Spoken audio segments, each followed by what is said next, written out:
Welcome in to this episode of Blue Sky Live. Chase Parham, Neal, McCready, Clark Ford Studio here this morning. Ole Miss wins 1 of 3 against the Tennessee Volunteers. All 3 games highly competitive, coming down to the final inning. Rebels take a lead into the ninth yesterday. Can't close it out. Vols win 10-8 to claim 2 out of 3. Really fun weekend at Swayze, though. We'll talk a good bit about that, where the SEC is sitting at the midway point of the league schedule. What's going on with Ole Miss, good and bad, and more. Got a lot of Nico news out there. The Tennessee quarterback headed into the transfer portal. He did not think his give or take $2.2 million he was getting from the Vols was enough.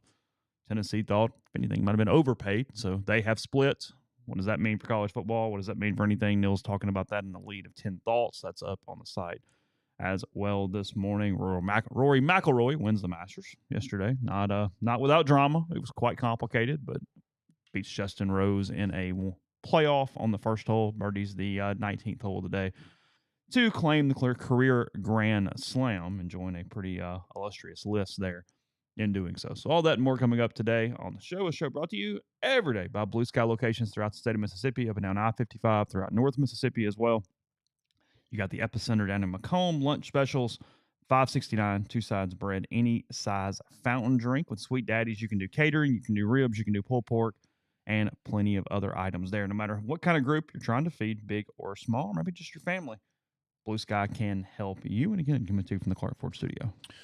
Indeed, Clark Ford is in Amory, Mississippi. 662-257-1900 is the number. Call it. Ask for Corey Clark. Tell Corey what Ford product you are looking for, and he'll send you a quote within 15 minutes in business hours. Don't forget, all month, the whole month of April, employee pricing at Clark Ford. So if you're looking for a F-150, an Expedition, Explorer, Focus, a Ranger, whatever the case may be, this will be a great month to explore your options and see what's the right vehicle for you. At Clark Ford in Amory, 662-257-1900. Guests join on the Campbell Clinic hotline. From fractures and sports injuries to complex spine and limb conditions, the pediatric orthopedic physicians at Campbell Clinic in Oxford are the only specialized pediatric orthopedic team in North Mississippi, providing expert care for growing bodies. Visit CampbellClinicOxford.com to schedule an appointment or call 901-759-3111. Yeah, I did a wellness check on Jeffrey around Rory's, 14th hole or so yesterday. He was hanging it okay.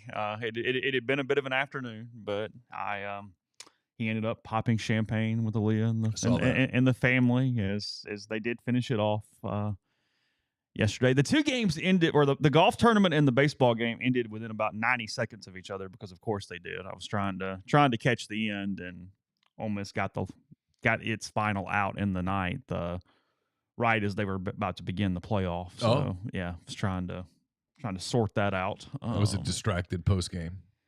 I don't know if the post game was distracted, but definitely the final couple innings of the game. In the streaming world we're in, it was on the TV behind me in the press box. The Masters was? The Masters was, gotcha. But I wasn't going to stand up the whole game, so whatever. That wasn't a big deal. But you've got people reacting who were on the second row watching it on the television. And then one of the other media members was about 40 seconds in front of me on his stream than my stream, so was saying what happened before I saw it all day. So we had that going on. It was a bit of a... That's where noise-canceling headphones would have served you well. I mean, yeah, I guess. But I was trying to just sort of follow without listening to the whole golf tournament with sound, though. Like, I was invested. I really wanted Rory to win, more than I thought I would, frankly. But I don't know that I was living and dying the way that our compatriot was, a little more than an hour north. He was struggling at times yesterday, but made it through. I will say this, though, and we'll spend a few minutes on it, and we'll go to baseball, because I probably won't get off baseball for a while once I start. I was trying to identify sort of what it is about the Masters, about maybe Rory's journey, the whole deal. It makes people care good and bad, because you got people who really didn't want him to win yesterday too. I mean, he's a bit of an anti-hero for people as well. Why? Well, that's what I was thinking is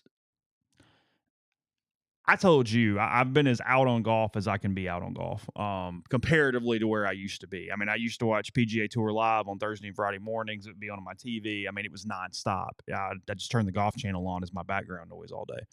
I have essentially stopped playing golf. And I didn't think I'd care a ton this week. I didn't watch really anything on Thursday, maybe even a little bit on Friday. I honestly, I think I didn't watch much on Thursday because I saw Rory was having a bad day. I think he shot 73 in round one. And what I found was I still don't know that I care about the golf, but as we've said all the time, the Masters is situated in the perfect spot where it's an easy tournament to understand. It's in April when everything looks flashy and they pipe the bird sounds in and you get the azaleas and we're getting warmer weather and you're just in a better mood, period. So that golf tournament being situated there sort of works in positive for our psyche in a way. I do think that plays into it when everybody likes the Masters so much. And then with Rory, I had a friend ask me this weekend, said, and I honestly I had to kind of research it because I'd heard enough, but there'd been a beef between Rory and Brandel Chambly, the Golf Channel analyst, about Rory skipping out on some media opportunities and not talking, and who's right, who's wrong, and I gave kind of a technical answer of I do think somebody that's on a team has to talk. Somebody that's on, like, NFL players, MLB players, college players, frankly. While I still believe that for PGA Tour golfers too, they are completely independent contractors. It's a little different for me in a way. And I don't agree with Rory skipping out on media ops, but when Rory talks, he's typically brutally honest. You get a lot, you get truth, you get some sincerity, you get to kind of see his inside a little bit. And I think that's what has made him compelling. Yeah, I'm agreeing here.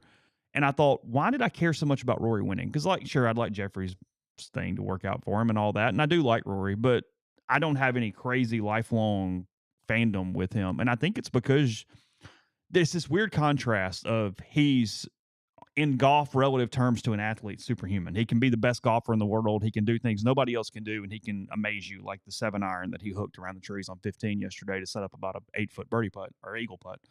But he's shown you enough of himself and his frustrations and his chase of not working out that you pull for him because he's human. He's kind of the most superhuman and human person at the same time. And when we get that, and it's a lesson for sports, and it's a lesson they fail all the time, is show us the freaking people. If you'll just show us the people, we'll care. The person inside. Usually. And that's what you get from Rory, is that when he won yesterday, he admitted it wasn't excitement, it was relief. He went down to his knees, and he's not just crying on the green, he's heaving. I mean, his whole body is convulsing as he's crying on the green yesterday, and it's because he's had this one simple thing. It's not simple at all. It's simple. It's not easy, sorry. For 11 years, and it's haunted him. And I don't know. I think it was that. It was that he was chasing something that felt bigger than just simply a golf tournament, because I really don't care about the golf tournament. It's a lot of rich people winning more money and whatnot, but the pursuit of just chasing something in our lives, we do it all the time. You put everything into one thing, and when you accomplish it, that matters because you put so much into it. So I don't know. It's the mix of just sort of who he shows himself to be and allows us to see him combined with his ability. And I was happy yesterday. I was really happy for him for that. So that's it. Golf is definitely a sport. It's hard as hell. So Rory and his wife, they had a big split before. Is that right? They had a split. There was rumors about him with one of the CBS people. I have no idea. Okay. And then they got back together pretty quickly. I mean, within weeks. It was very, very, very fast for a reconciliation. Okay. And she was there yesterday with the children. I saw her there. Yeah. I do wonder who the next player is that we care about like this in golf. I do think golf has a problem, and it's when you start losing people like me, and you don't know some of the young kids and all these different things, that I don't know how many are left to bring people in for this level of care and emotion. Maybe it happens, but in some ways it felt like a little bit of a closing of a book yesterday. Nobody's going to talk about that today? About his book or an era? Maybe the golf watching era a little bit. Oh. A little bit. or at least a huge gap. All the people we really care about are the old guards to finish something. Can Spieth get the career Grand Slam at the PGA Championship? Can he finish it off? We'd care. We all like Jordan. But we don't have that really young kid where we go, hey, God, can he go win 2 in a row? And we really, I don't know. Yeah. I understand the golf nerds out there are, and I was one of them. I'm not bashing you. But the general public, how far is Tiger's kid from the tour? What's his name? Charlie? I don't know. He's still pretty young. Right? Here's the hot take. I mean, not really a hot take. It's an admitting that I don't know. I don't know if he's good enough. Okay. I know he's very good, but when I watch him in these tournaments, I don't necessarily think he's like one of the top 5 players in the country or anything. Yeah, Bryson's going to draw. But again, that's still that guard for me. It's kind of the same thing. I think Bryson's sort of the youngest of that generation. I'm lumping him in with that. Yeah, I didn't think Charlie was good. He is not at this point good enough for that conversation. I was just trying to think of a name that would be compelling where people would follow it. I don't know who any of the people are. So, like, Laura wanted to watch the end of it yesterday. When I got home, they were already halfway through their round when I got back, and I helped her move dirt around and stuff because she was planting all weekend. And it turned it on in the back. I just didn't know who the people were. You know what I mean? Yeah. And I don't have the McIlroy thing. I mean, I was glad for Jeffrey that this guy won. But that was it. I mean, this is the extent of it. That's as far as it went for. Yeah. Because he drops to the ground and he's crying the way that he was. And she's like, what's that about? I'm like, I don't know. He's emotional. I mean, it was the last thing left to do. And it's done. Yeah. I mean, the career Grand Slam, only 2 people have done it in 59 years. I dreaded the media coverage of him blowing it. Because it was just going to be that's where social media is at its worst. When he misses the putt, everybody goes choke. It's like, okay. That dude lost his entire lead on the first hole, doubles, and then hits a bad shot on the open 2, and you go, oh my God, like, he's screwed. And he found it enough. I mean, he only shot one over. It wasn't like it was good, but it wasn't awful. Thought it was very compelling TV yesterday. CBS is going to be very happy with whatever the hell those ratings end up being. It was a good day for CBS. Yeah, probably so. I mean, the all-time career Grand Slams, meaning winning all 4 majors, Gene Sarazen, Ben Hogan, Jack Nicklaus, Gary Player, Tiger Woods, Rory McIlroy. It's the whole list. That's it. A couple of those players did it twice, but nonetheless. That's it. So, it was fun yesterday. No, it was good. Yeah, Justin Rose made 10 birdies yesterday.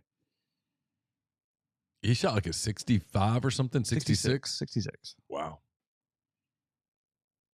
Bryson has completely fixed his image because of a YouTube channel. It shows where we are in 2025. That's how you reach the kids. He has completely changed everything over his YouTube channel yesterday.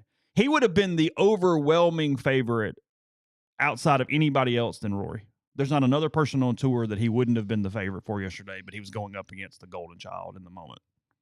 So it was what it was. What is it about his YouTube channel that makes him so popular? He's human.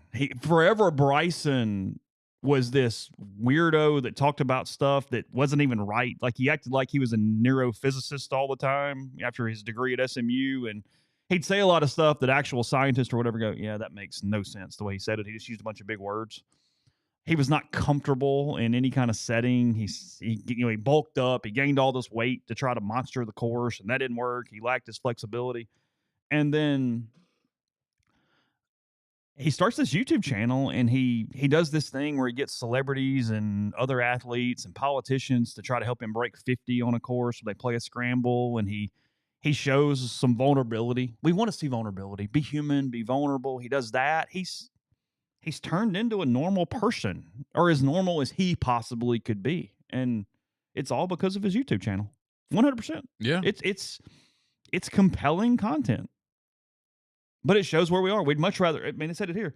You'd rather watch people on YouTube play golf than actually watch the professionals do it on TV. That is the era we're in right now. Yeah, I think that's true. It's fascinating. Even amateurs, like even some really good amateurs that are fun that I know, like good, and those kind of people, like they're getting massive numbers. Interesting. It's Yeah.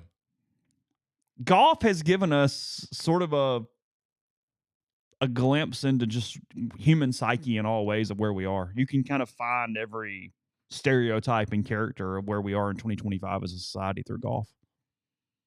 But I just wonder if there's not another, outside of Spieth, there's just not another thing right now that we all care about to this level with golf.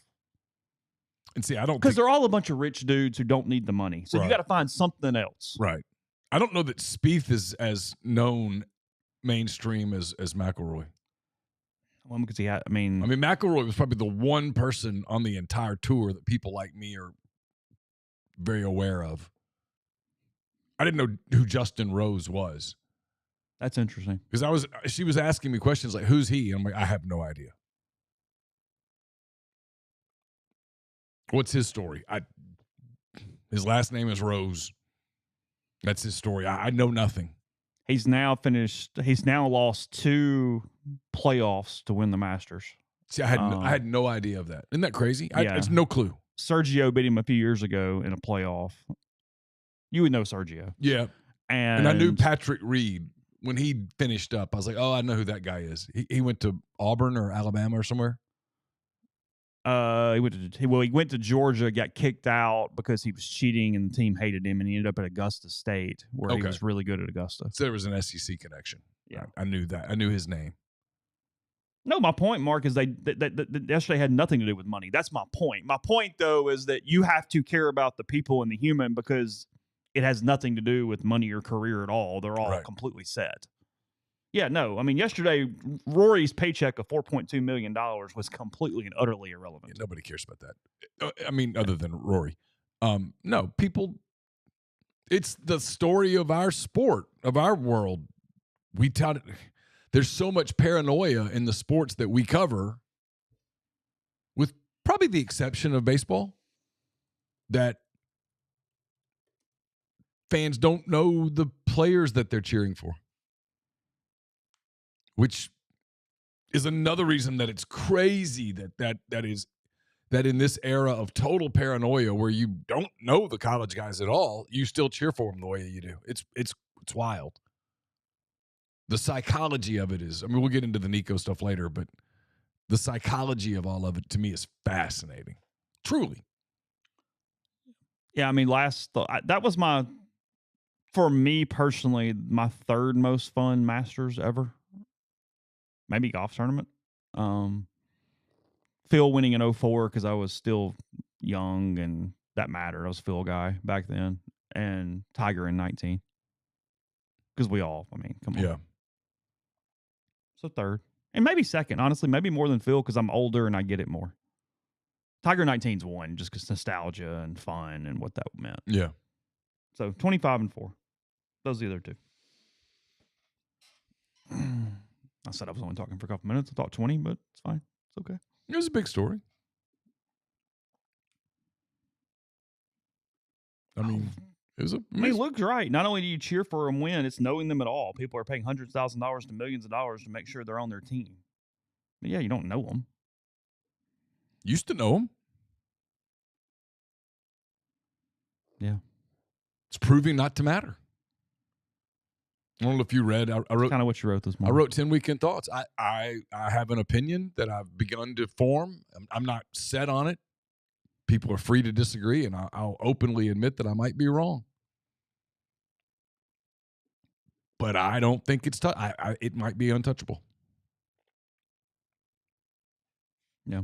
Because if I told you all the different things, you'd say, "Oh, well, that won't work," and it does.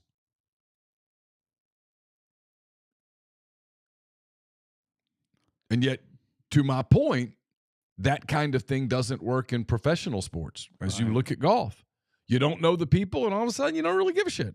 Yeah. Pardon my language. No, it's true. 100%. It's true. They've become corporate. Everyone's kind of buttoned up. So you don't know them. There's 80 gazillion ways to watch, but you don't. It's really incredible.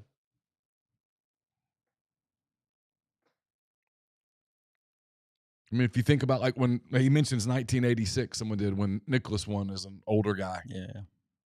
Man, you knew all those cats. Tennis, you knew all the tennis players. You don't know any of them now. Boxing. Oh, they were superstars. Not now.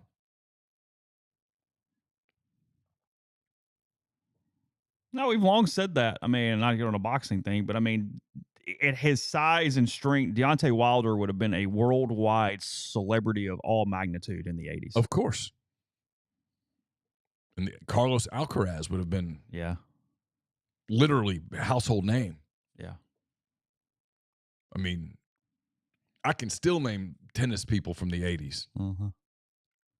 It was big. It was huge. Men's and women's. Yeah. Not now. You couldn't name one of probably the top 5 American men tennis players today. I couldn't name the top 1. Yeah, that's what I mean. And I watched the tennis Netflix documentary and still can't. Oh, did you really? Yeah, some of it. It kind of dragged. All right. Oh. But I did watch some of it. Yeah, no, I get it. I mean, I was walking on a treadmill watching it and had no idea who the people were. Yeah.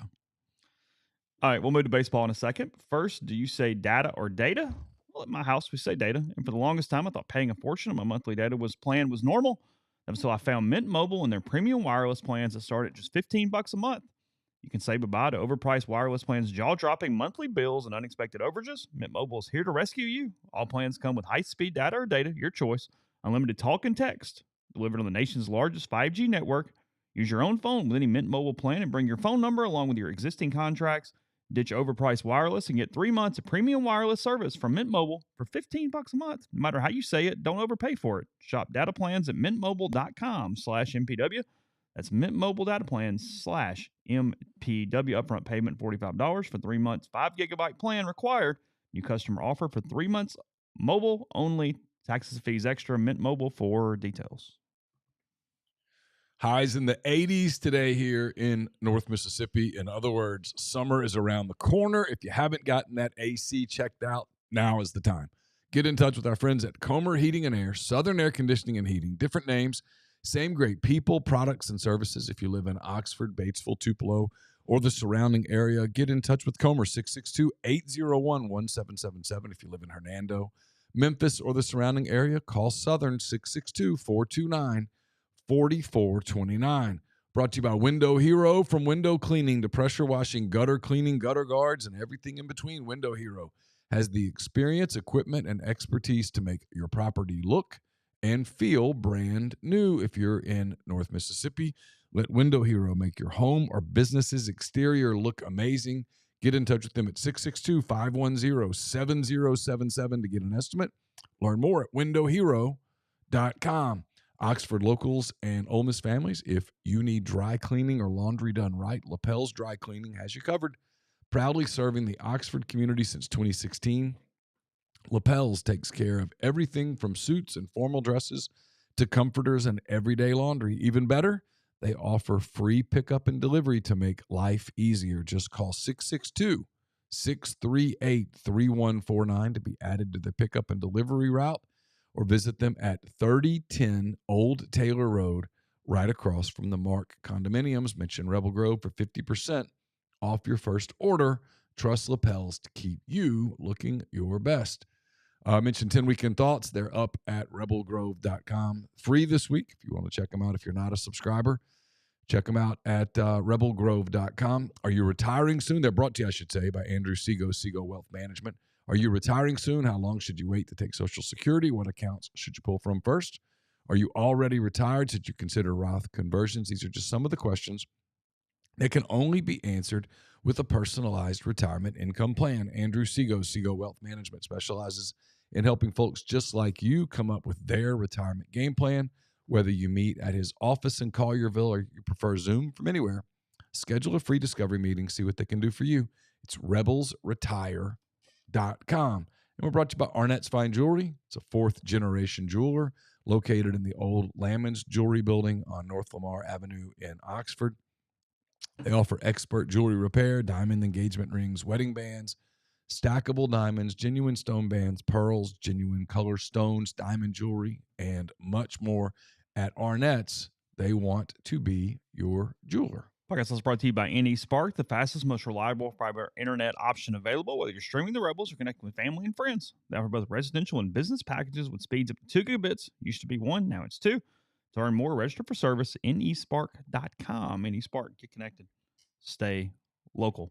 I mean, one quick thing before we move to baseball. You mentioned this. I mean, you talk about, I think it was Luke in the stream, talking about not only not knowing them, but got a lot of schools where coordinators don't talk at any point. Head coaches sometimes don't talk. You got players that are off limits. Yep. Unlike the NFL, where there were standards and players were available to talk. Well, it's agreed to as part of the. Well, my point. Bill Belichick, you seen this? No. What he is doing. They had a spring practice that was open yesterday. Okay. No numbers on the uniforms. And then Brian Murphy from WRAL is who I'm reading from here. Raleigh. Is that Raleigh? Mm-hmm. Okay. He says that Belichick has constructed a program, quote, in his own image, which includes no player interviews throughout spring at all or after Saturday's final practice, no assistant coach interviews throughout spring or after final practice. And Belichick spoke to the media near the beginning of spring practice and will not again, not even at the end of Saturday's event. So literally one media op with Belichick one time the entire spring time. Didn't even pick up the microphone to thank people for coming out or tell them how important their presence this fall would be. Says while it might not be maybe the best way to build a program internally, they said it's not definitively the best way to boost fan engagement. UNC is going to have to hope that well-produced social media videos and the Super Bowl rings and the promise of more wins will sell the program because the $10 million per year coach isn't in that business. There's a lot there.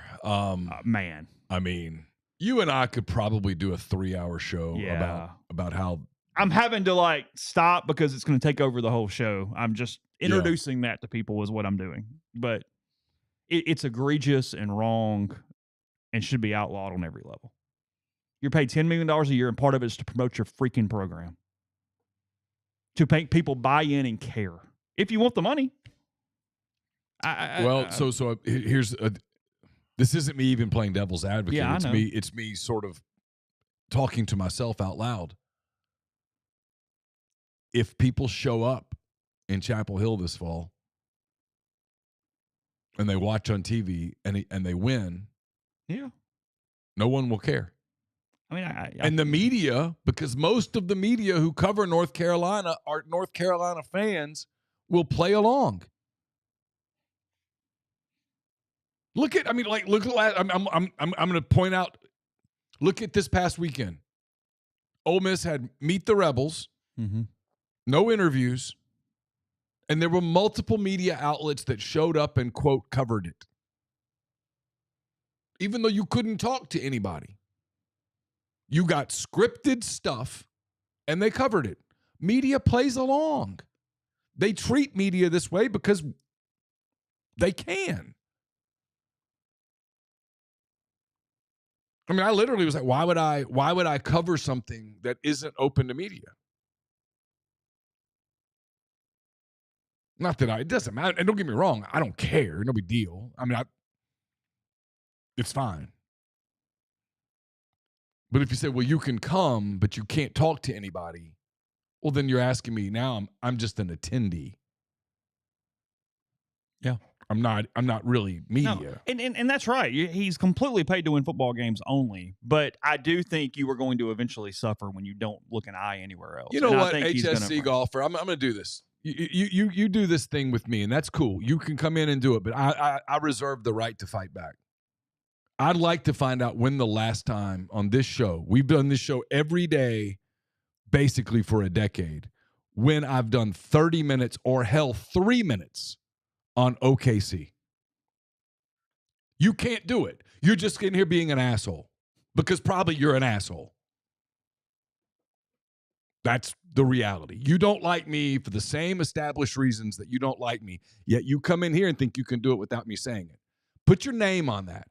I don't talk about OKC. I don't talk about the NBA. Won't talk about it unless he brings it up. For the next 2 months, you're just being an asshole. Just bringing that out. You are just simply being an absolute prick. Probably because in real life, you're an unhappy person who is a prick, and the people around you probably despise you on every level. There, I'm done. Okay.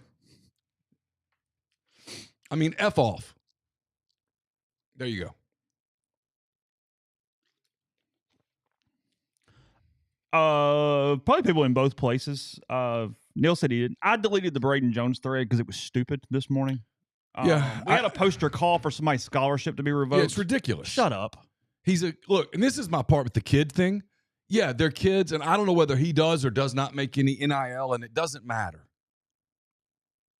He didn't try to go out there and lose the game. And they didn't lose the game because of him. It doesn't work like that. It's a 9-inning game. The 9th inning counts the same as the second, and the second counts the same as the 9th. That's the way it works, man. We put everyone does, fans, media, everyone. We put all the focus on the end of the game.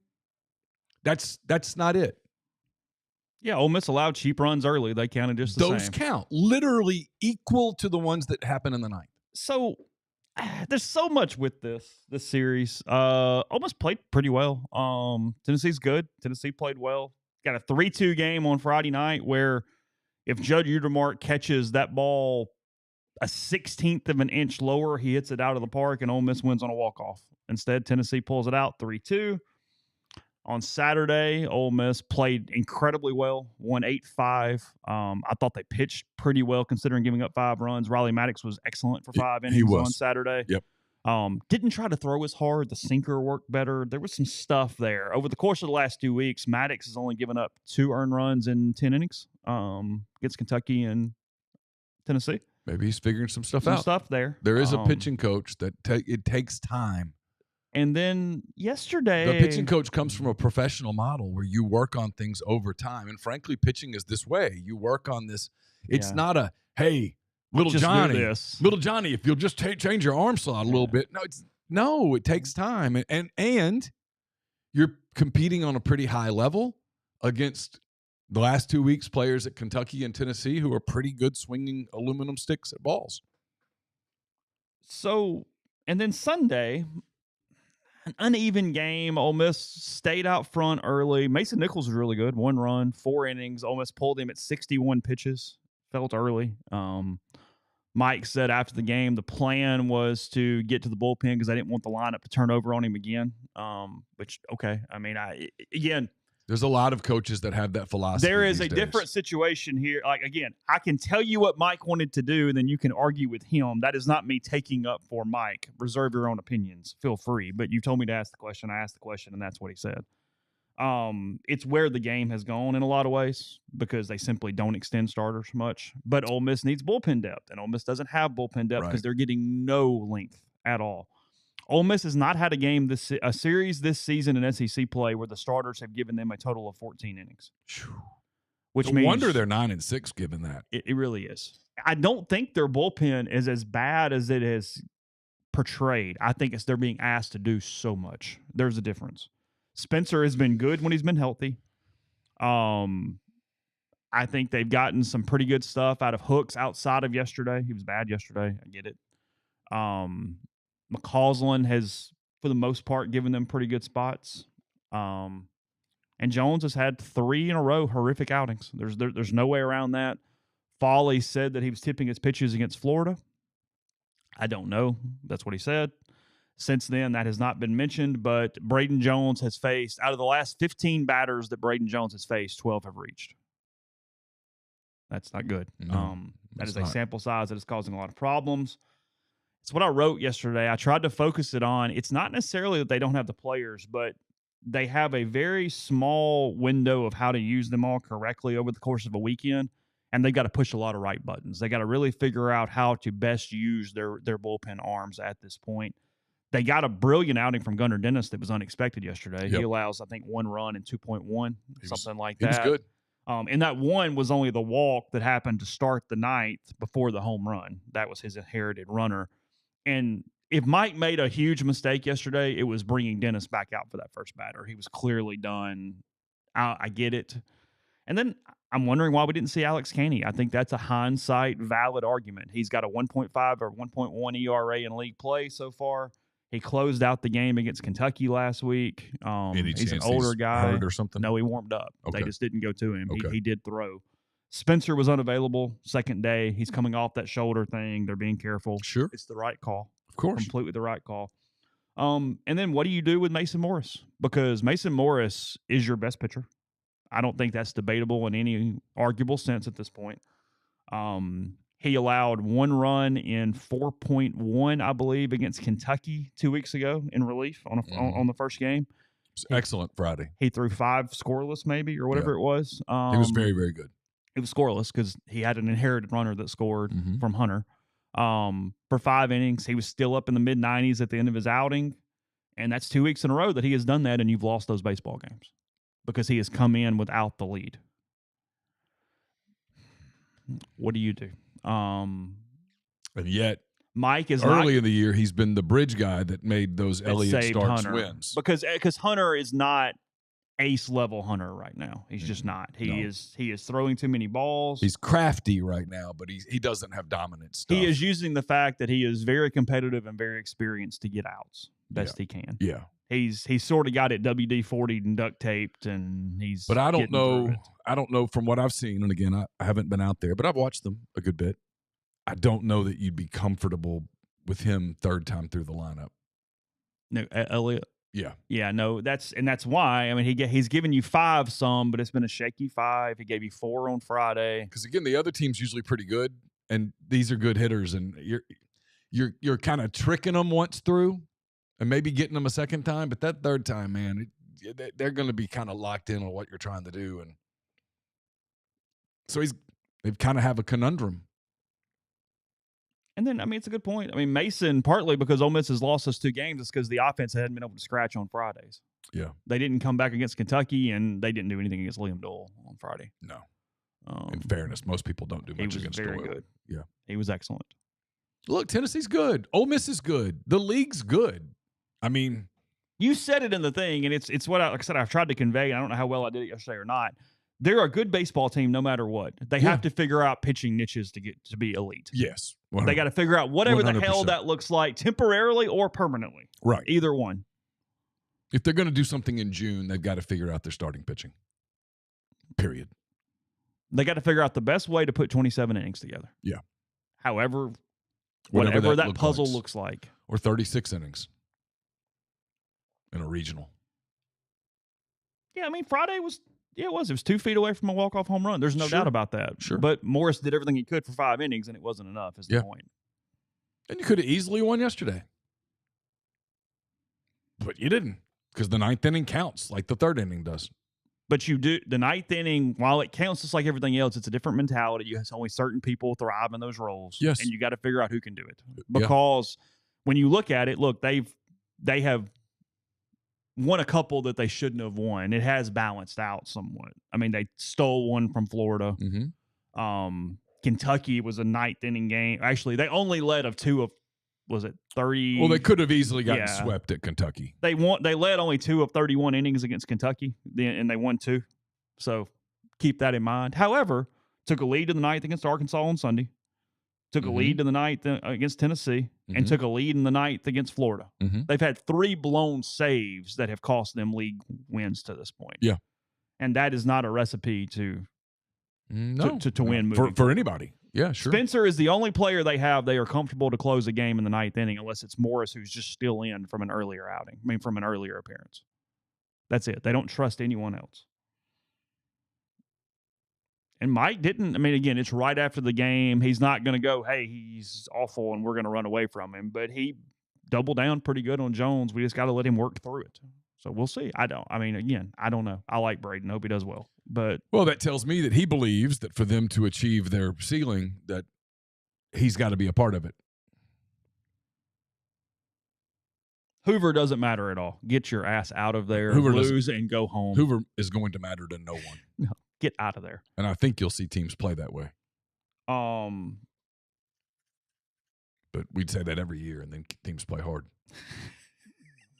Go figure. Brackets and trophies, and suddenly they're just competitive people who are good at baseball, and then suddenly they're playing baseball. Dennis has been really good this week. I don't know. Is he a potential to give you bullpen innings? Maybe. I mean, I think Mike was a little frustrated with himself because he's not a soothsayer, but he was like, he ran out of gas because we threw him freaking 5 innings against Memphis on Tuesday. But at that point, you didn't think that mattered. I know we allowed 2 runners to reach out of 4, but I was glad they gave Hudson Calhoun some innings yesterday. He's got really good stuff. I've been like this all year, so I'm a little bullish at this point. I'm sticking to my thought. I think he has the chance to really help you at the end of the year, and you got to get him some bullets coming at him a little bit. I know it wasn't perfect. I get that it can blow up on you, but it's there. And you got to figure out the best way to use hooks because he's not typically. I know yesterday was an aberration. Freshman, it's going to happen. Sure, Tennessee's good too. Well, they're really good. They can really hit. They're very good. Come on, but you know what I mean. I mean that's the. Yeah, he had a bad day, but you have a bad day against a really good team. But he's a left-hander that doesn't throw incredibly hard. He's kind of more long relief starter profile, so you got to pick your spots with him. They put him in some leverage situations that I haven't loved where they've brought him in. I think that's the thing with hooks is that 1 out, runners on second and third is not his bag because that's not the way he's going to get outs. So, you know, you got some stuff there with that. Ryan Rodriguez has been okay. He's been able to throw multiple times in a weekend. Look, they've got some spots. They're okay. You can't let yesterday beat you. No, it's the league, man. I mean, after the game, Mike goes, "Hey, just remember this. We're going to win some of these too. It's going to hurt. Sucks. Just remember it. We're good. Yeah, calm down. Like the margin. Chill. Like I watched 2 games over the weekend that I ended up watching far more of them than I meant to watch because they were compelling games. Kentucky beat Texas in 15 innings in a game that could have been decided either way 15 different times. And Texas is really good. Really good. But Kentucky's not bad. I mean, they're not at all. And they do all the weird stuff that everybody talks about. They also play pretty good baseball. Who are we talking about? Kentucky. Oh, yeah. Like the Kentucky-Texas game on Saturday went 15 innings. I was sitting someplace where I had nothing to do. It was on, and I watched it. And I ended up kind of getting into it. They won with the walk-off bunt error. Yeah. It was a weird game. Yeah. And then yesterday, Arkansas and Georgia played an absolute classic in Athens where Georgia walked it off, I think, in the 12th or the 11th. Yeah, hit a home run. But inside that game could have gone either way 10 times. Like Georgia had 5 errors, opened the door for Arkansas all sorts of times. Arkansas stranded so many runners on base. And then Arkansas hits 2 homers in the 9th to tie it. Get a run in the 11th to take the lead and have 2 out, nobody on, and dude hits a guy. Just a pitch gets away from him, and he hits a guy. Mm-hmm. And then the next guy hits a double, play at the plate, he's safe. They keep going. Georgia hits the home run. The point is that the league's just this way, and you're going to lose some games like that, and you're probably going to win some games like that. We're probably a week or 2 away from starting to talk about this more. But it's possible that we're going to have a repeat of what you had in basketball, where the league just sort of dominates the postseason. Bunch of good teams, and it's going to come down to just little weird, fluky stuff. But watching from afar, Tennessee, Ole Miss kind of felt like a super regional. It did. No, the atmosphere was awesome. I mean, had yesterday won, I mean, it really was true either way. But I needed to focus on the pitching and kind of the problems they had yesterday a little bit because I thought that was journalistically the story. Had they won, the story was sort of welcome back because you got this huge crowd all 3 games. You win this big series. You dealt with all the emotion of Fisher and Doyle and all the stuff that was going on around it. And then there was stuff going on around it. All that kind of stuff. It was a great college baseball weekend. I mean, it really, really was. It did. It felt like a super regional. It was 2 competitive teams. And they point out in here the final score was 18-18 over the course of 3 games. Could have easily gone any 3 of them. Yeah. It was cool. It was fun. Could have been Tennessee brought a good crowd. Yeah. They're into it. They fully invested over the last 5 years. Yeah. I mean, they're obnoxious, but there were record crowds all over the league. Saw Auburn had their record. They swept LSU. Auburn had Georgia had huge crowds on Friday and Saturday. Alexandria poll dynamics is just what they do. If you lose a series, you fall no matter what. Rankings don't matter. Yeah, they fell to 11 in D1, but it doesn't. It's immaterial. It's stupid because, yes, if Utermark's ball had gone 2 inches off the bat higher, then they would be ranked like 3 today. Yeah. Off an eighth of an inch. And that wouldn't have mattered either. Yeah. The computer metrics will matter. The final numbers will matter. Just win games and you're good. Yeah. Look, if you repeat the first half and go 9-6 in the second half, you're golden. You're hosting, and hell, you might be hosting again. You're probably hosting a super. So just win. The other stuff's noise. Just noise. It's fun stuff to talk about, and people look at it and, oh, we got disrespected or whatever, but it doesn't matter. So a few more things on it. I do. I'm not quite done. Let's get to those in a second. Real quick, looking for something real fast. Okay, yeah, let's come right back. We'll talk a little more baseball in a second. First, G&M Pharmacy, 662-236-2222. They deliver locally in the Oxford area, and they offer MedSync for your prescriptions the same time each month to take care of you. One trip to the pharmacy, one delivery. You have everything you need when you need it with G&M. So whether you are in Holly Springs with Tyson Drugs or G&M in Oxford, again, that's 662-236-2222. We're brought to you by the College Corner. They've got autographed footballs and helmets in stock these days at the Oxford location. So if you're coming up for baseball, double-decker in a couple of weeks, stop by right there in the Oxford Commons. They're having a meet and greet that double-decker weekend. Vanderbilt in town. Ole Miss quarterback Austin Simmons will be in the store. They're still working out the details, but something along the lines of noon to 2. But we'll have more details on that closer to it. But again, College Corner, 2 locations in Jackson, 1 in Memphis. And, of course, you can catch them online as well, collegecornerstorems.com. We're brought to you by Argent Wealth. Argent based in Ridgeland, Mississippi. They've got clients in more than 20 states. They provide detailed, specialized investment management, financial planning, retirement planning for individuals and businesses, and much more. At Argent, investing is treated like a commodity, decisions made using objective information and research, not emotions. So regardless of your level of wealth, Argent will sit down with you, listen to your goals, study your expenses, put forth a comprehensive, detailed financial and retirement plan built just for you. It's myargentwealth.com. Brought to you by John Edwards, Regency Travel Incorporated in Memphis. If you're still working on that summer vacation, maybe you're already starting to plan something for the holidays, get in touch with John. All you got to do is get in touch with him, give him some parameters, give him a budget. He's going to give you travel options that you probably won't find on your own. 901-494-3387 or jedwards@regencytravel.net. Get the beautiful, healthy smile you deserve at Corinth Dental. Dr. Bubba McQueen, Dr. Jenny Beth Hendrick are devoted to restoring and enhancing the natural beauty of your smile using conservative, state-of-the-art procedures that will result in a beautiful, long-lasting smile. From routine checkups to advanced treatment, including implants and Invisalign, Corinth Dental is here to help you achieve your smile goals.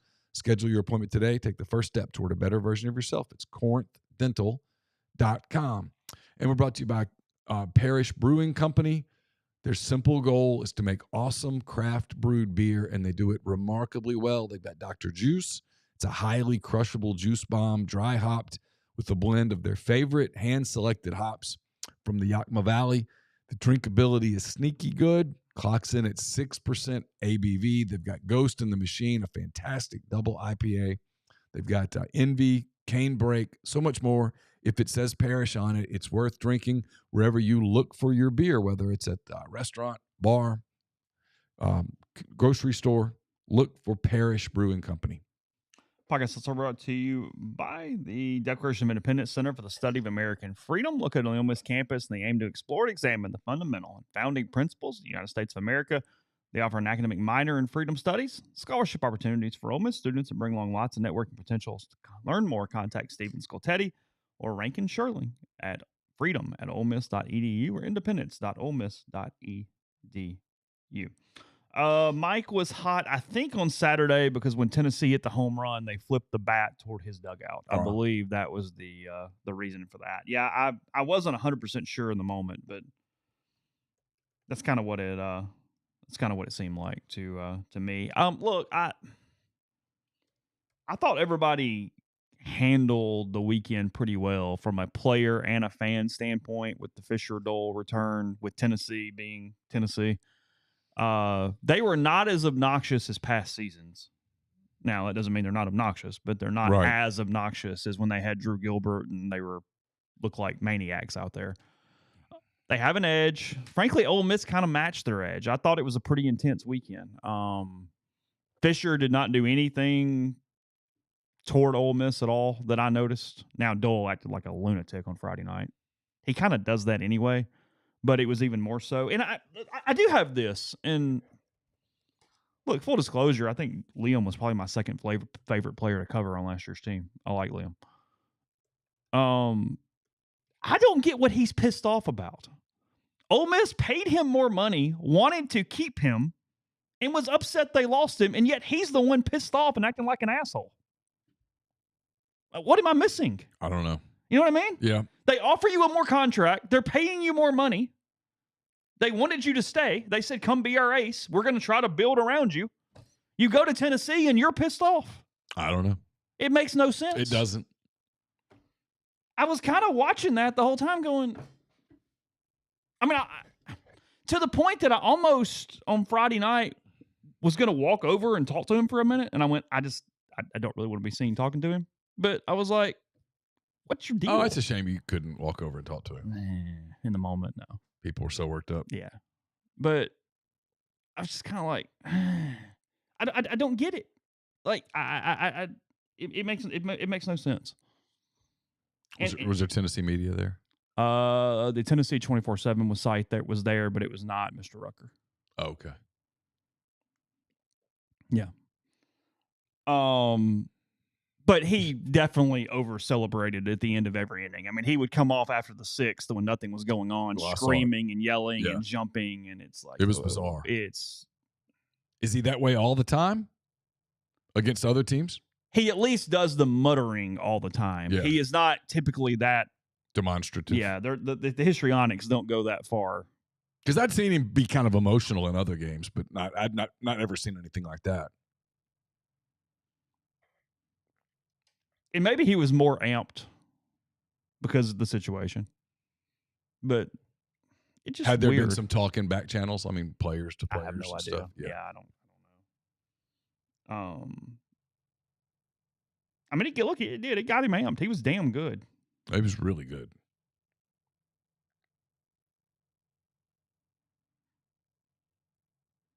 I mean, if it had been I wasn't like, oh my God, I have to go talk to him. I mean, it was just kind of a passing thought. It wasn't that deep. It'd be all right. I can text him if I have a thought. But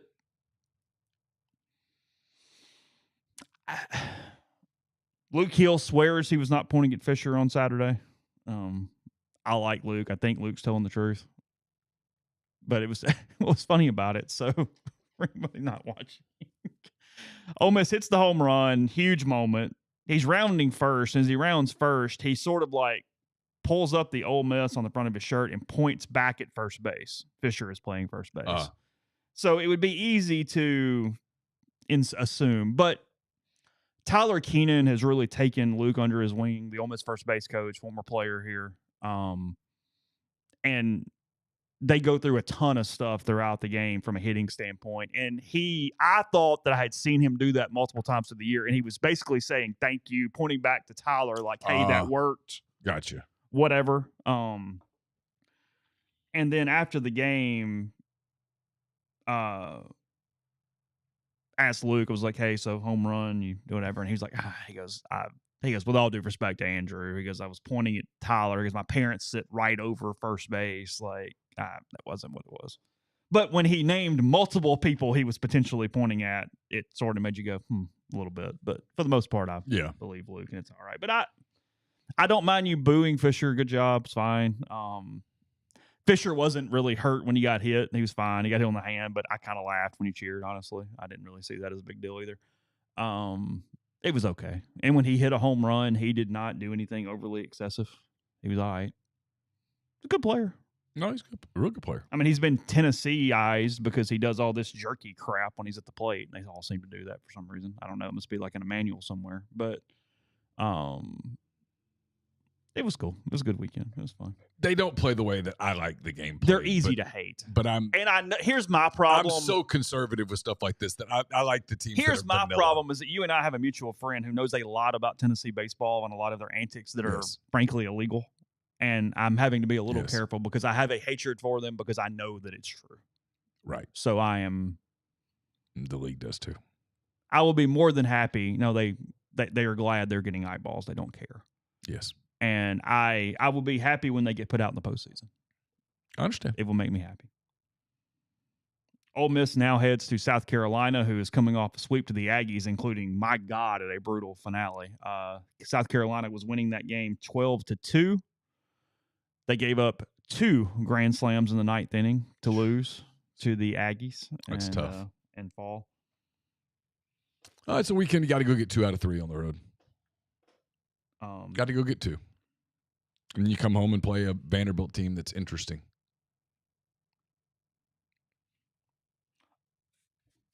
Interesting is a good word. Yeah, because they really pitch it.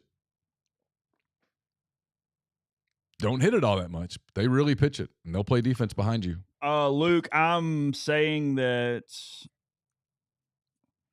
the rules are built that there are certain ways you break the rules. There's no punitive damage. You simply get something changed for the weekend, and then you can go right back to it on Monday. Yep. That's what I'm telling you. And that they know the processes for how that plays out, and there has been no changes and no moves to do that.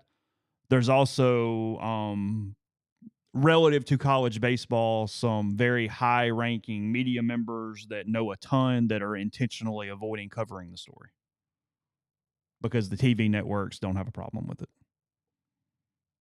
It's fair. Yeah.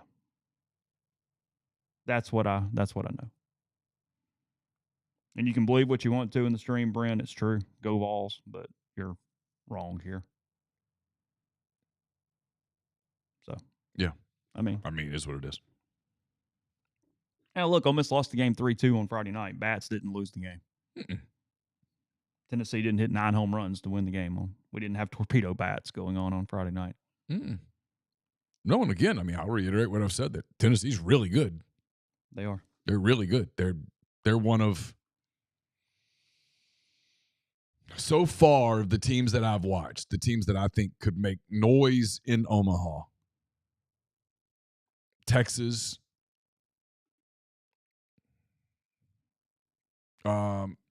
Tennessee, Arkansas more and more. Like Georgia, but they got a little bit finer of a lane because they're so offensive. The kid that pitched for Georgia yesterday doesn't normally pitch that well. Now, if that's going to be his new path, then look out. But I don't know that Georgia's got enough starting pitching to pull it off. The one that's weird because you have recency bias is LSU because they got swept at Auburn. And so on the heels of a sweep, it feels weird to go, oh, yeah, they could go to. I still think they're good. But I think they're really good. Look, Auburn's pretty good. Yeah. Butch has done a really good job of putting a team together that makes sense. I think Ole Miss has a higher ceiling than Auburn, but they've done similar things. If they found a way to just sort of money ball it together and make it make sense. They've done a really good job. Look, Butch is a hell of a baseball coach. Yeah. He was on my hot board back in the day. Like, he's a hell of a baseball coach. Not just your hot board. Not a lot of hot boards. Well, he was the Ross Bjork hot board in 18. That was what I was referencing. I've told that story. It was like April, and talking to Ross, he goes, "Hey, what do you think?" I went, "Whoa. Let's back up a second. Got a question or two before we get there." Because Auburn has not cared about baseball, and he's found ways to still make that thing work. Yeah. When they have a bad season, I just go, "Well, yeah, it's Auburn." I was talking to Ryan Brown about something completely different the other day with in Birmingham, and both Auburn and Alabama are pretty good this year. And he said it doesn't come up on their show. Just there's not. Oh, really? There's no interest in it. Yeah. You don't talk about it if it's not interesting. I mean, what's happened in that state is that college basketball's gotten so big. That's true. So now football has company, but it's basketball. Real company. Yeah, Texas is currently winning the league at 13-2. Again, they lost 1 to Kentucky over the weekend. Arkansas loses the series to Georgia, but they're 12-3. Tennessee 11-4 now. Georgia 10-5. LSU 10-5. Ole Miss and Auburn at 9-6 at the break. One of Ole Miss's best ever 15-game marks because they are historically a second-half team when it comes to sort of heightening the record. Alabama 8-7, lost 2 out of 3 to State over the weekend. Not the best weekend for the Crimson Tide. State had to have it if they have any hope of getting a run. They here still for have the a pulse. They do. Vanderbilt 8-7 after a strange series against Oklahoma. Just didn't play very well. Oklahoma's not bad. No, and they have an identity. They play a lot of small ball. They pitch it. They do some stuff. They're kind of, and Vandy is offensively so challenged that they're not good offensively. It's going to be really hard for them to. No, they'll shut you out pitching. Yeah, they have some elite arms that when they're on, they're really hard to hit. Oklahoma and Kentucky are kind of the same team. Yeah. Oklahoma's the less annoying version of Kentucky. That's fair to play them. Yeah, they're similar. A lot of small ball stuff. A&M suddenly 6-9, got a chance. Oh, they're too talented to be what they Their were. problem is that their non-conference was so freaking bad. Is do they need 15 to get in? Do they have to go 9-6 the rest of the way? A&M they go to Arkansas this week, I think. Do they really? Yeah, that doesn't help. Their rest of their season: Arkansas, Texas, LSU, Missouri, Georgia. Arkansas, Texas, back to back. Yeah, you can get buried. And LSU. You can get buried. Mm-hmm. At Arkansas, at Texas. Ooh. LSU, Missouri, at Georgia. Ooh, good luck. It might not matter by the time you go to play. I mean, you get to Missouri. 3, so they're what are they right now? 6-9. So they're 9-9 because they're going to sweep Mizzou. So you have those other 12 games, very difficult games. You got to find a way to win. Maybe half of them. Half of them. Yeah, you might have to go 6-6 in the other ones. And because if you're RPI, you can't be one of the teams that loses a game to Missouri. Right. I'm not sure it's possible. You still think they're going to win 30? I mean, I get it. It's the big top chef's choice on the menu, yes.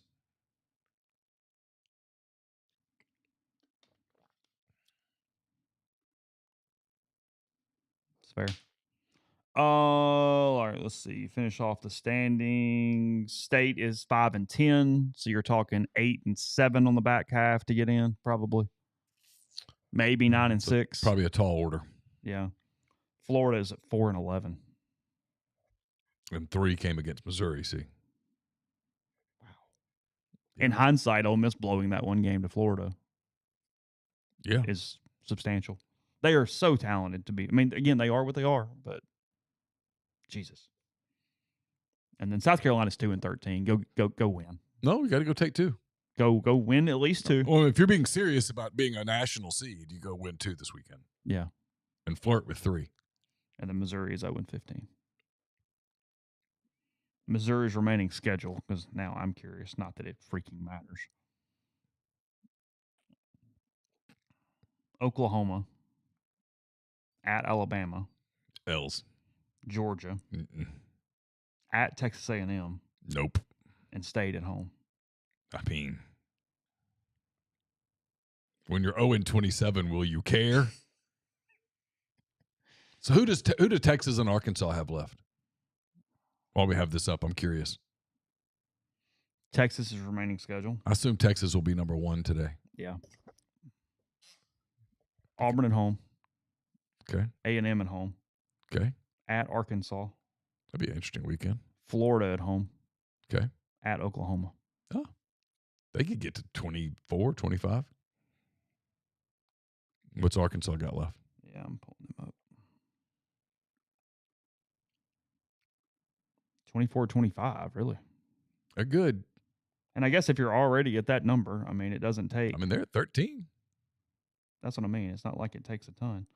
They don't have any. You know what they are? They don't. It's not that they're so great, but they don't have any weaknesses. No, they're just pretty good at everything. Just kind of solid. Arkansas has Texas A&M at home. Okay. At Florida. Okay. Texas. Yep.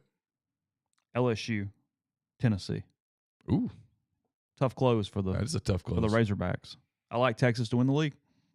I do too. Feel real good about Texas winning the league right now. If you're Arkansas, if you can get to 20, at this point, you're gold. Oh, you don't care. Yeah. Again, it's a crazy number, and credit to Van Horn and that staff. They are at least 8-4 for the 8th straight year, or through 12 games, and now even more so, obviously. But you know what they have this crazy. year that they didn't have a year ago? They have a little more pitching depth. Mm-hmm. They've got a collection of arms that. Yeah. The Wiggins kid hit 102 yesterday. Did he? Yeah. Then he got hit in the second inning. It's Carson. Yeah. Yeah. They're interesting. Yeah. We'll see.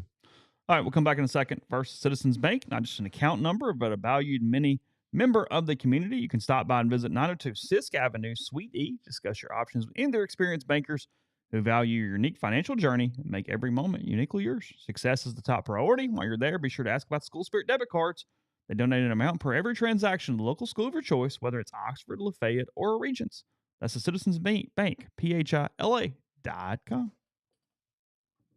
Ron does make a point. Texas won football. They're probably going to win baseball. It's probably a rough time for the Aggies to go, see, this league was really hard. Texas is like, didn't so hard for us.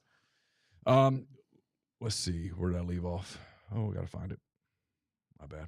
We're brought to you by Easy Hemp Co. Easy. It's a hemp-infused sparkling water. It's a guilt-free alcohol alternative, a natural way to relax and unwind. It's all natural, made with real fruit, no added sugar, low-calorie, gluten-free. 1 12-ounce can of Easy has 3 milligrams of THC. With Easy, it's easy to avoid the gummy scare and control your experience. So change the can, not the ritual. It's easy. Visit easyhempco.com to view the Easy Finder to find Easy near you. It's Farm Bill compliant. With hemp derived from THC and CBD extracts, it's for people 21 and older. Enjoy responsibly. I'll have a mailbag to you on Wednesday. It's brought to you by Art Hayes of Sotheby's International Realty. Are you thinking of making a move? Put the power of Sotheby's to work for you. As a licensed agent with Sotheby's and a supporter of all things Ole Miss, Art can help you buy or sell in your hometown or anywhere in the world at no charge to you. Seriously. So call and ask Art how. 612-805-5929 or email art@arthur.hayes@lakesmn.com. Podcast brought to you by the Men's Clinic. That's in Madison and Brandon. It's themanthing.com. You can make an appointment today. You see them the first time in-house, and after that, they can sort of treat you from anywhere. You don't have to be there because they want their patients to remain as healthy and as strong as possible throughout the aging process. They optimize testosterone, improve sleep, reduce inflammation, treat insulin resistance, and more. Again, Madison and Brandon, 601-607-7869. Let's see. Yeah, I mean, ask them what happened at Mizzou. There's a path where you can kind of be okay, and you create a ceiling where you go like 10-20, and he didn't do that. He tried to go like JUCO, immediate help, had a couple injuries. Like, it just tried to boom or bust, and you can't boom at Missouri, so it was probably the wrong move. I mean, at the end of the day, I think that school just wants you to not embarrass it and keep the tires inside the lines a little bit. That's all. It's not complicated. Yeah, I just don't think, or I think they're at a point today where they just don't care. No. The path from here to competitive is so difficult to navigate that they're just like, that this is a waste of our time. Everyone else cares way more than we do. Yeah, so let them have it. Have it. Frankly, if I'm their coach, I try to get out. I'm sure he is. He left Memphis for there, and I'm sure he's hoping to have one good season where he can capitalize and do something, but good luck. Good season at this point. It's like 8-22. They're a long way from 8-22. You just look around the league at who all is invested and how good they are and the margin between winning and losing. We just got through talking about the Ole Miss Tennessee series. I mean, just that's what you deal. And now people look at you and go, these are three we got to have. Mm-hmm. Where there's nothing easy in the league. Let's get this. So you wrote about it in 10 Thoughts, and I only want to spend a couple minutes. Got a couple other news and notes things I want to mention. And we only don't have a ton of show left. Nico headed out of Tennessee. Interesting story in The Athletic today from the standpoint of, because it's in this portal period, there's not a ton of options to get paid more. He might find somebody willing to go more than the 2.2 he was making, but good chance it's nowhere near what he's actually asking for.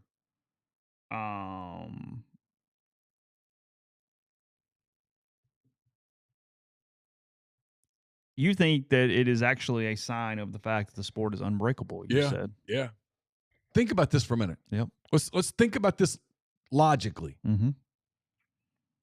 Tennessee's starting quarterback, who had just gone through all of spring except for the final couple of days,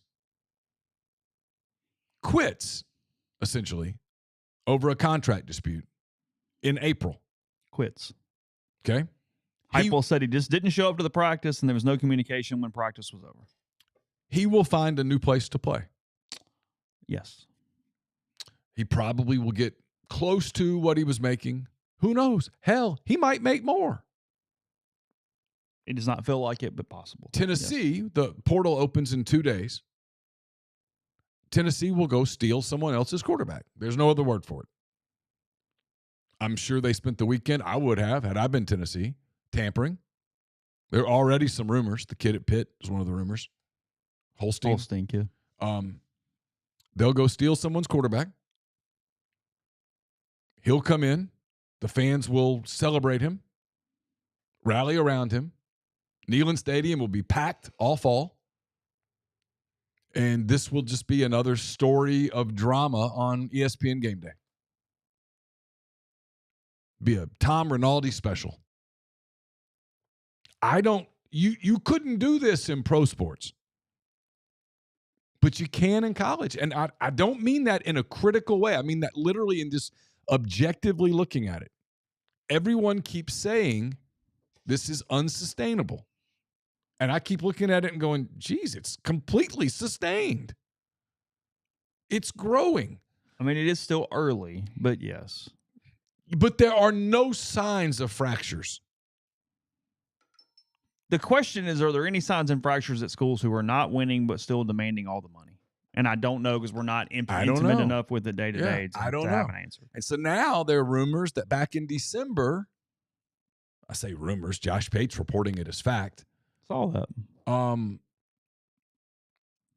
That two things. One, they were using the leverage of being in the playoff, they being the Iamaleava family. I can't say his last name. I apologize.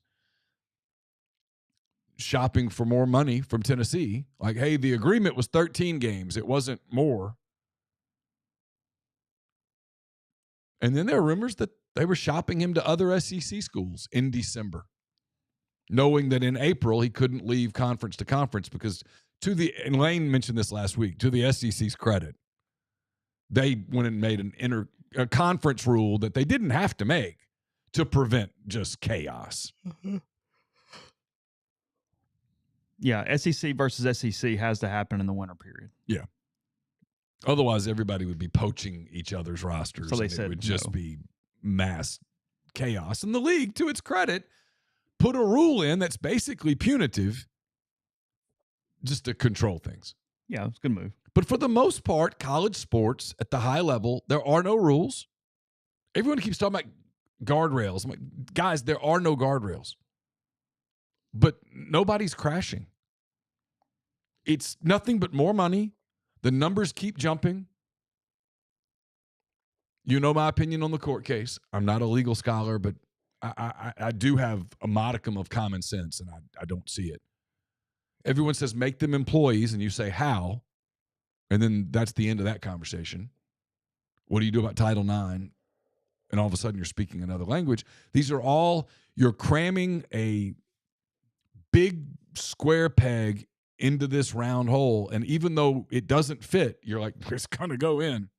And by God, it eventually does. It's the damnedest thing, but it's the power of the emotion of college sports. This story people, and then there's so many people in our field that are like, well, the coaches make a ton of money. Why shouldn't he make a ton of money? Okay. Look, he's taking a gamble. He might not get the same amount of money. 2-2. He wants 4. The Athletic did a really deep story and said basically no one's paying him 4 partly because they don't think he's worth it. He wasn't great last year. Right. And 2, because they don't freaking have it because they've already budgeted their quarterback numbers by the point of April 15th. We're already past that point. But you just need one booster to go, sure, I'll step up and do it this year. Yeah. Or 3 boosters to step up and go, I'll do it. Dion, you need a quarterback? Yeah. Here's $3 million. Go get this kid for 1 year. Yeah. Texas Tech could just go, hey, we want him. I don't know. I didn't think he was particularly good in league play last year. But that said, they did go to the playoffs. They did. And he was going to be their quarterback this year. All the bashing of him in Knoxville is kind of like, yeah, but he was your dude. He was your dude.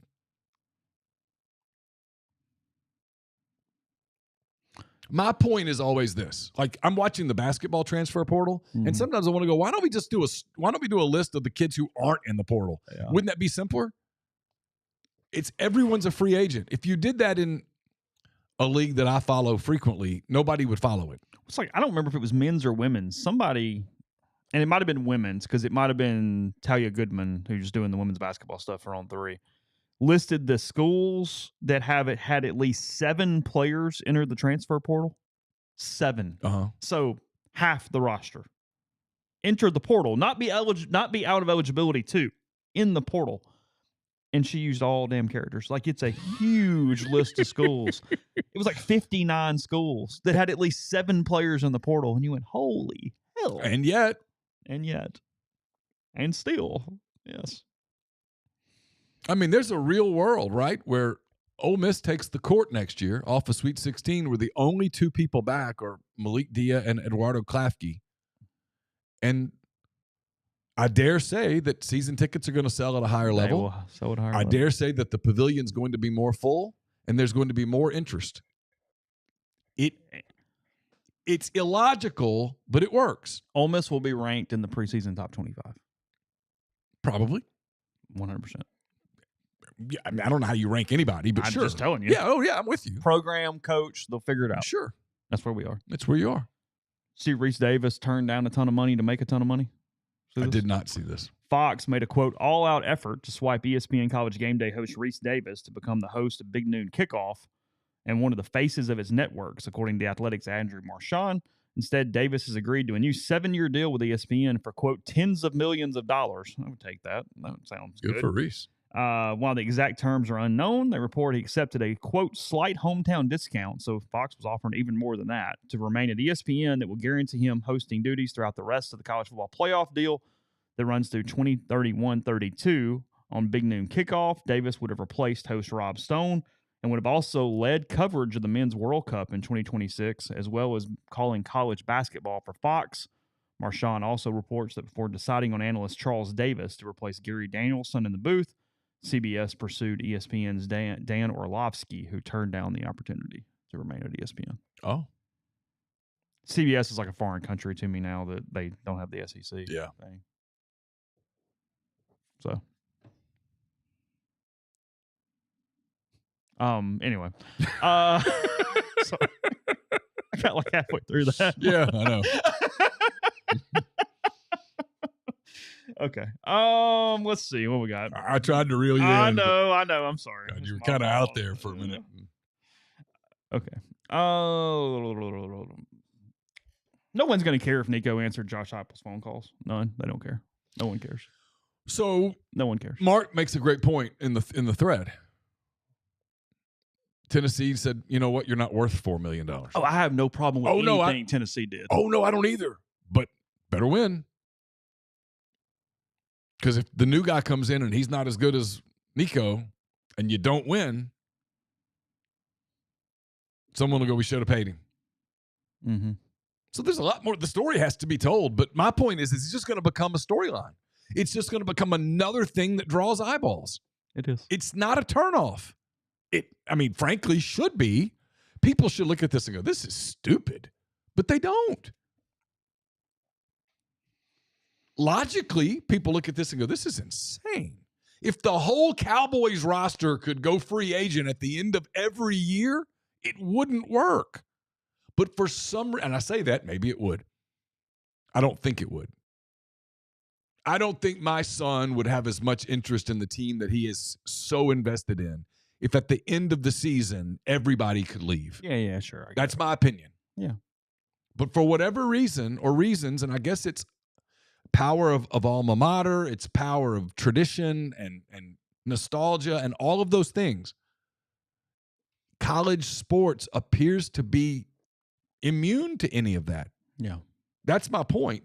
And a lot of people read that and they go, you're making fun. I'm like, I'm not making fun at all. It's really kind of admiration. I'm kind of flipped the script on this where everyone goes, this is not sustainable.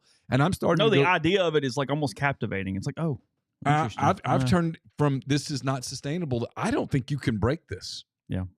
I mean, everybody's trying.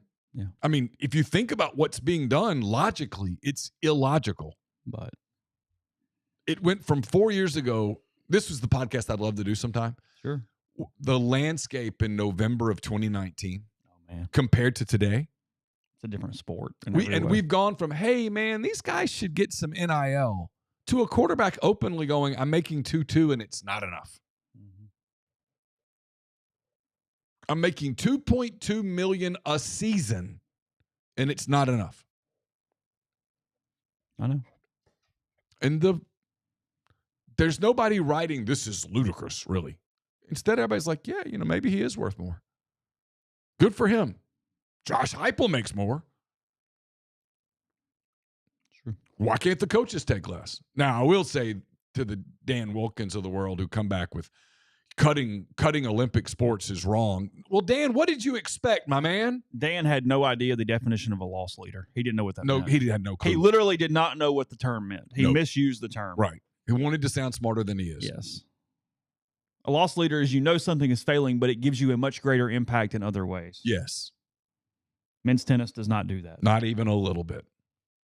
No offense. And no offense, no offense to anything. But in this era, pay attention. Like we were just talking about professional golf. I mean, you really think having an elite amateur golfer on your campus moves the needle? It doesn't. It's cool, but it doesn't move the needle.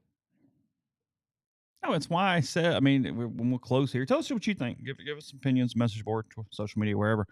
No, it was why when I hypothetically said if you were in an SEC school and you had to cut a sport and you had the sports that Ole Miss has, not even Ole Miss specifically, track and field would be the one where you probably would be the most safe to not because you do get Olympians and stuff. Yeah. You kind of go, okay. Sure. Like that's probably the maybe. But moving the needle, no. Mackenzie Long, really cool. Ole Miss had her. It's not changing anything today. I mean, but the problem is that we're setting that as the standard. If it doesn't change something, it's not worth the squeeze. So, I mean, Ole Miss had an Olympic pole vaulter. Yeah. I'm not saying, people thought it was cool that Sam's here. Yeah. But I'm not sure that it's moving the needle at Ole Miss. Right. No, I know. No offense to Sam and his family because they're awesome. Yeah. But you know what I mean? Mm-hmm. So. The story about the rifle girl. I can't think of her name right now. Please, I apologize. I should, but I don't. You're excellent what you do. But that's not changing anything. No. Nobody in the Lyceum is going, hey, listen, we got to keep doing this thing. And in the event that it just becomes totally unaffordable, we got to keep doing it because, it's a loss leader. Mm-hmm. No, of course they're going to cut sports. If this, in a crazy world where somehow this court settlement goes in and everyone starts getting the numbers, they're going to cut sports. They're going to go down to the bare minimum. And again, it's the problem you have with your cramming these pro sports into this amateur model. Because if you were going on just a completely professional model, everyone would cut every other sport. They would. Back tomorrow with you, rebelgrove.com. In the meantime, I think there's a final spring football media availability tomorrow. The Kids Day game is tomorrow, 11 a.m. against the Little Rock Trojans, I think. I think they're the Trojans. Okay, there you go. Yeah. I think Little Rock's the Trojans. I will tell you in the morning, just hope every kid is okay tomorrow because I get scared to death every single time it happens because of foul balls going into the stands. But the game is at 11 o'clock tomorrow. Rebels returning to Swayze Field. So take care. Have a good day, and we'll talk to you tomorrow.